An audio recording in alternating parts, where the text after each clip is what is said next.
Hello, and welcome to the very last video I will ever do on the Alone series, as this is the very end of not only Season 2, but also the series finale. Well, let's not waste any time. Here it is, my review of the very end. We see that the clock says noon, and Zack and Timmy put on their masks and prepare to go and destroy Greyface once and for all. Zack decides to wear Greyface's old clothing, and they go on the hunt. They teleport to his dimension and are almost immediately greeted by none other than Greyface. Greyface decides to attack Timmy first. We then cut from their battle to Zack, who apparently has found a rock from a last journey that we didn't see, and Zack wears it. Apparently, this rock from the last journey had turned Ollie into some kind of monster. Immediately then, Zack turns around to a monster attack, possibly a werewolf. It's unknown. He fights it off just in time and extremely quickly, and then leaves the area, only to be knocked out by an unseen figure. He awakens without his helmet and weak. He arrives to a room that looks identical to his, and realizes it holds a weapon 5 times more powerful than that can kill Greyface. It's also unique because he had just gotten pickpocketed by the unseen figure who knocked him out. And what did they pickpocket, you may ask? The weapon that he got from Greyface. Funny. But anyway, he passes time looking around, healing himself, and finds backup masks for Greyface. Turns out, like I suggested, the masks turn the people into Greyface, something like we were told with Whiteface way later on. Zack thinks about it, but instead throws it to the ground. All of a sudden, skeletons appear out of nowhere, but they quickly disappear. And yes, Zack's appearance also changes. All of a sudden, we see a newscast about the bombings.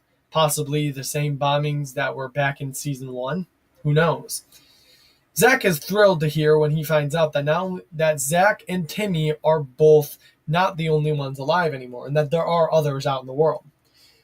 Zack then goes and finds Timmy, who has been punched in the face with a shotgun. That would hurt a lot.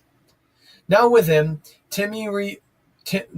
and Timmy reunited, Zack shows Timmy the news broadcast and explains how he is thrilled that there are more out there. We also get the name for a possible 4th character who we'll never meet, but I think for the better, Darwin. Part 1 ends with a pretty good ending and a cliffhanger leading into Part 2. Let's not waste any time, just get right over with it. It begins with Timmy and Zack debating whether Timmy should go and kill Greyface on his own. Timmy decides to kill him on his own and instead gets his arm cut up by Greyface, but Greyface is indeed stunned. Zack wanders Greyface's dimension only to see that it is an exact replica of his house. Zack is immediately transported back to the forest from earlier in the season. While wandering around, he finds Timmy with a bad arm, possibly due to the cut. And the two decide to go follow Ozzy, which we never get to see Ozzy, but regardless, who's also there all of a sudden now.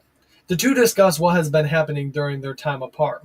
All of a sudden, Timmy runs down a different path. We don't exactly get to know where he goes. After terrible winds and a long journey through the grasslands of Greyface's domain that he himself created, from the words of Zack, Zack hopes that wandering around may find food and a way out. All of a sudden, Zack is instantly teleported to Greyface's very living room, and Greyface battles it out with him. After some quick kicks and punches, we see the aftermath. Zack's hands are hurt, and Greyface's hard punches, but Greyface isn't done yet.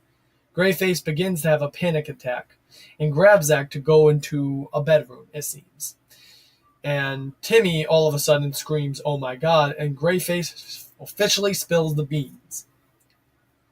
Greyface, in reality, was just Zack from the future, who was screwing around with his past self due to having immense powers from years of pain that Zack will soon face in the future. Greyface tells Zack to enjoy life as it is until it becomes like his. He snaps his finger and Timmy disappears. Deus Ex Infinity Gauntlet.